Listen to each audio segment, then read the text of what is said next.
दोस्तों अस्सलाम वालेकुम।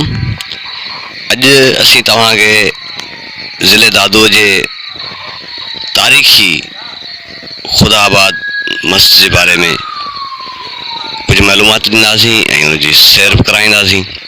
अचो त ये तारीख़ी मस्जिद ॾिसूं ऐं उन खां पोइ ये कीअं थी लॻे तव्हांखे वीडियो, पंहिंजो कमेंट ज़रूरु कजो। साथियो, जामे मस्जिद खुदाबाद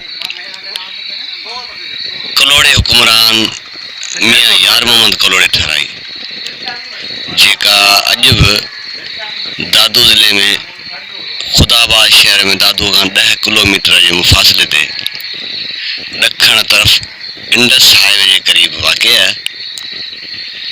मियाँ यार मोहम्मद कलोड़े तॾो के इन मरकज़ी शहर जो बुनियाद रखियो। जीअं ख़ानदान तरक्की कंदो तीअं मरकज़ी रौनक, आराइश ऐं हुस्न में इज़ाफ़ो थींदो रहियो। मियाँ ग़ुलाम शाह जे दौर ताईं खुदाबाद जी अज़मत में को फ़र्क़ु न आयो। अब्दुल नबी जॾहिं मीर अब्दुल्ला खान टालपुर ऐं मीर फ़तेह अली खान टालपुर खे क़त्ल करायो त तॾहिं टालपुरनि इंतकाम लाइ खुदाबाद ते हमिलो कयो। कलोड़ो हाकिम फ़ौज समेत मस्जिद जे तहखाने में बंदि थी वेही रहियो त टालपुरनि शहर जाइन खे बाहि ॾेई छॾी। अहिड़ी तरह 1781 में खुदाबाद जो शहर तबाह थियो। हींअर खुदाबाद में फ़क़ति 2 जायूं बचियलूं आहिनि। उन्हनि में हिकिड़ी जामे मस्जिद ऐं ॿियो मियाँ यार मोहम्मद कलोड़े जो मक़बरो। जामे मस्जिद अॼु बि मौजूदु आहे ऐं मरमत जो कमु जारी अथसि।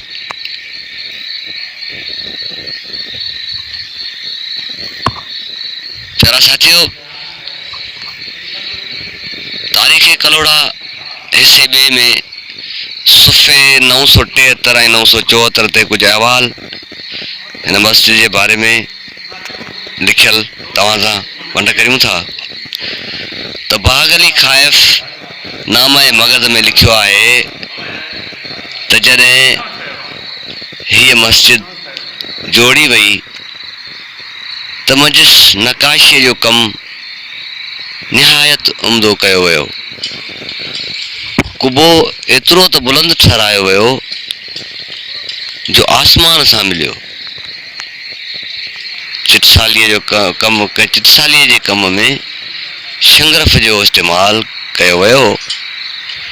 हिन खे बैतुल मुक़द्दस कोन चइबो, पर उते हर वक़्तु ज़िक्र थींदो रहे थो। नहू ऐं सर्फ़ जा उस्ताद अरबीअ जी तइलीम ऐं तदरीस में मशगूल आहिनि। सही बुखारी पढ़ाई वञे थी, हाफ़िज़ क़ुरान जी तिलावत कंदा रहनि था ऐं ज़ाकिर तस्बीह में मसरूफ़ आहिनि। हेनरी कोन्स जे बयान मुताबिक़ हीअ मस्जिद यार मोहम्मद खान कलोड़े ठहिराई हुई। हिन जा 2 हिसा हुआ, हिकिड़ो 80 फुट डिघो ऐं 31 फुट वेकिरो ऐं ॿियो 80 फुट डिघो ऐं 25 फुट वेकिरो। ऊचाई 34 फुट हुई। ॿाहिरें दरवाज़े ते ॿिन्ही पासे काशीअ जो निहायत दिलावेज़ कमु थियल हो। चिटसालीअ जे कम में हिन खां अॻु तकल्लुफ़ ऐं बनावत खां कमु वरितो वेंदो हो।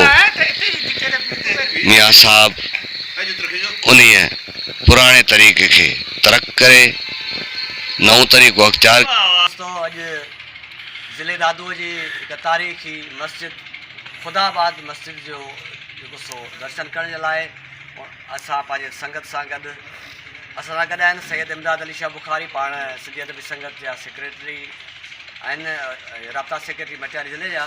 साईं ख़याल खत्री साहब लेखक शाइर अदीब, वो पाण सिंधी अदबी संगत मटियारीअ जो सेक्रेटरी आहे।